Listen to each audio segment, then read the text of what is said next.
अस्सलाम वालेकुम दोस्तों, उम्मीद करता हूं कि आप सब खैरियत से होंगे। आज की इस वीडियो को बनाने का मकसद आपको पिकॉक मोर के बारे में इंफॉर्मेशन देना है कि उनकी केयर की किस तरह की टिप्स एंड ट्रिक्स को फॉलो करना चाहिए और इनसे किस तरह जल्दी ब्रीड ली जाए।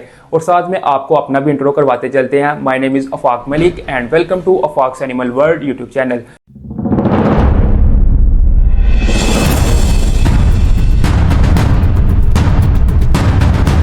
दोस्तों, सबसे पहले आपको मालूम होना चाहिए कि आपके पास जो मोर हैं वो कितनी तादाद में हैं, कितने मोर हैं और कितनी मोरनियां हैं। और अगर आप शौक रखते हैं मोर रखने का, उनसे ब्रीड लेने का, तो आपने न्यू परचेज करने हैं तो आपको मालूम होना चाहिए कि आप कौन कौन से मोर और कितनी कितनी मोरनियां ले रहे हैं। सबसे पहले आपको इनकी पहचान होनी चाहिए कि मोर कौन सा है और इनमें से मोरनी कौन सी है। दोस्तों, आप इनकी फीचर्स की क्वालिटी और इनके कलर की पहचान देकर इजीली पहचान जाएंगे कि इनमें मोर कौन सा है और इनमें मोरनी कौन सी है। तो चले आपको बताते हैं। दोस्तों, पीकॉक का बिहेवियर पीहन से बहुत अलग है। ब्लू पीकॉक पीहन से ज्यादा कलर में पाया जाता है। मोर ही ज्यादा अपने पंखों को फैलाता है। जब मोर अपने पंखों को फैलाता है तो बहुत ही ज्यादा खूबसूरत नजर आता है। इसने जब खुशी का इजहार करना हो तो तब ही अपने पंख फैलाता है। मेल पीकॉक का कलर ग्रीन और ब्लू जो कि बहुत ही ज्यादा अट्रैक्टिव होता है। और अगर फीमेल पीहन या मोरनी का कलर देखा जाए तो ब्राउन और व्हाइट होता है।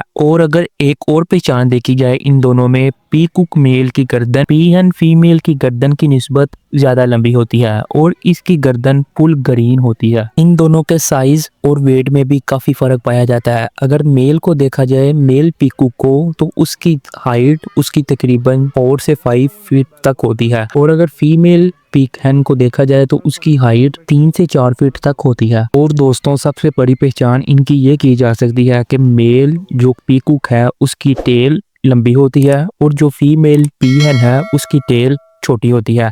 ये इन दोनों में काफी बड़ा डिफरेंस पाया जाता है।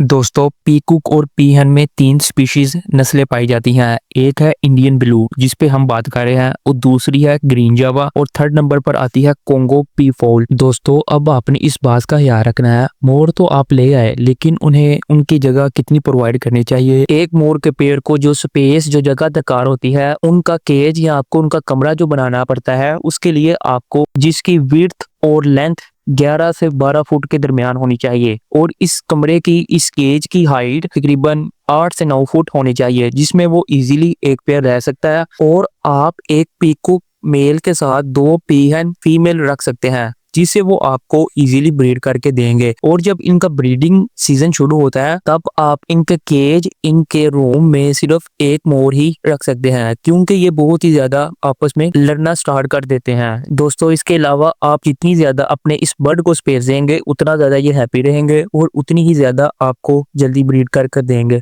क्योंकि ये बर्ड जंगलों में रहने वाला है। इसे खुली फजा और हवा ज्यादा पसंद होती है। जितना खुला आप इन्हें इन्वायरमेंट देंगे उतनी जल्दी ये हैप्पी रहकर आपको जल्दी ब्रीड करके देंगे। दोस्तों, पीकॉक एक ऐसा परिंदा है जो मुर्गियों की तरह सारा साल अंडे नहीं देता। इनका एक लिमिटेड टाइम होता है। इन्होंने उस टाइम में अपने फर्टाइल एग आपको देने होते हैं और वो जो इनका ब्रीडिंग सिस्टम होता है, और जब ये अंडे उतारती हैं, इनका ब्रीडिंग का मौसम आता है, वो होता है फरवरी से लेकर अगस्त तक। अगर इनके अंडों की बात की जाए तो ये क्लचेस में अंडे देती हैं, मतलब कि एक क्लच में 15 से 20 या 10 अंडे दे दें। ये इनकी अपनी चॉइस होती है, अपनी मर्जी होती है किस हिसाब से आपको अंडे दें। ये अंडे देना इनकी फीदर्स की क्वालिटी पर डिपेंड करता है। वैसे तो पीकॉक फीमेल की एवरेज अंडे देने की 40 से 50 होती है। ये उनकी फीचर्स की क्वालिटी पर डिपेंड करता है कि वो आपको एक क्लच में 10 अंडे दे रही हैं या 15 अंडे दे रही हैं। ये वक्फे वक्फे से आपको अंडे देती हैं। इनके अंडे देने का दुरानिया 15 से 20 दिन या महीना भी हो सकता है।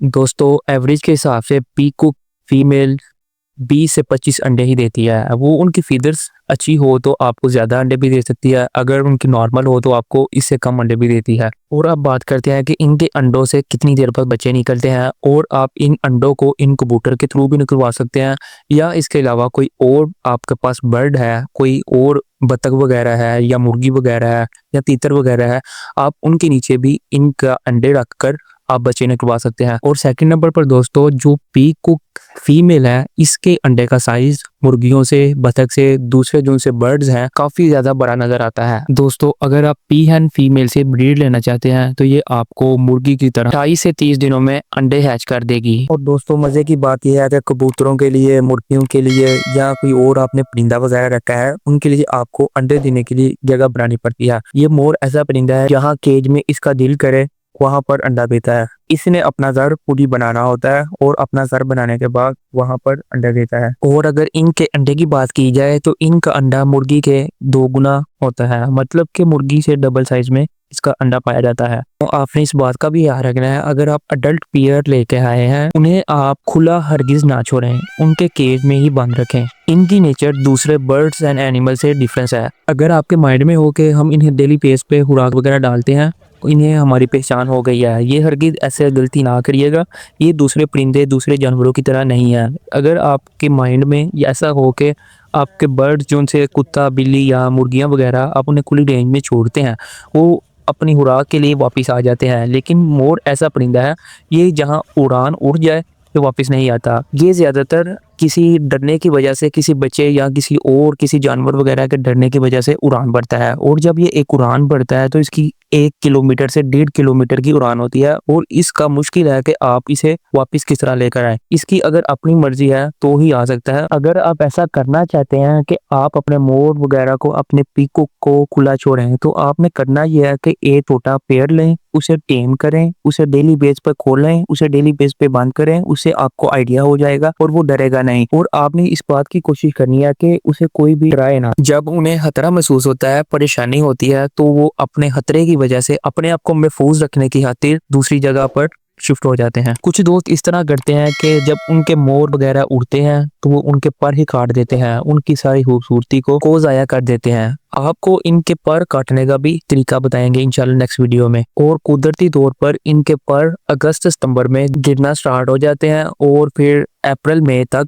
इनके दोबारा पर फुल रेंज में आ जाते हैं। और जो पर गिरे होते हैं वो आप अपने पास में फूल भी रख सकते हैं, जो बहुत ही ज्यादा खूबसूरत लगते हैं। अब बात करते हैं एनवायरनमेंट की। ये किस तरह के एनवायरनमेंट में रह सकता है। ये बहुत ही सहज जान परिंदा है। ये गर्मी भी ज्यादा बर्दाश्त करता है और सर्दी भी ज्यादा बर्दाश्त कर सकता है। और इसको ज्यादातर कोई बीमारी, कोई डिसीज इतनी जल्दी नहीं आती। और अगर पीकॉक को कोई बीमारी आए भी तो वो रानीखेत की बीमारी होती है, उसकी आप साल में 1 से 2 दफा वैक्सीनेशन कर लें, उससे ये एक्टिव तंदुरुस्त रहेंगे। और इसके अलावा आपने इनकी खुराक का खास ख्याल रखना है, जिससे इनकी प्रोटीन और कैल्शियम की मिकदार पूरी रहे और ये आपको अच्छी तरह से फर्टाइल एग दें, जिससे आपकी ब्रीडिंग सिस्टम स्टार्ट हो सके। जिन जिन दोस्तों को पीकॉक टेम करने का शौक है वो हमें कमेंट में लाजमी बताएं, इंशाल्लाह नेक्स्ट वीडियो उसी पर बनेगी। आप इन्हें खुराक में हर वो चीज डाल सकते हैं जो आप मुर्गियों को डालते हैं। और इसके अलावा इनकी खुराक में आप सोयाबीन, ब्लैक चने और इसके अलावा लोबिया वगैरह भी उबाल कर इन्हें खिलाएं, जिससे इनकी कैल्शियम की मिकदार बहुत जल्द पूरी होगी। और इसके अलावा आपने इनके पानी का भी खास ख्याल रखना है। दिन में 3 से 4 बार फ्रेश ताज़ा पानी इन्हें प्रोवाइड करें। जी तो दोस्तों, उम्मीद करता हूँ आपको ये वीडियो पसंद आई होगी। लिहाजा वीडियो को लाइक और शेयर जरूर करें और बेल आइकन को प्रेस करके चैनल को सब्सक्राइब कर लें, ताकि आइंदा आने वाली इंफॉर्मेटिव वीडियोस का नोटिफिकेशन सबसे पहले आपको मिल सके और आप ये fox animals world YouTube channel की फैमिली का हिस्सा बन सके। हमें दीजिए इजाज़त, तब तक आप अपना और अपने पेट्स का खास ख्याल रखें। अल्लाह हाफिज़।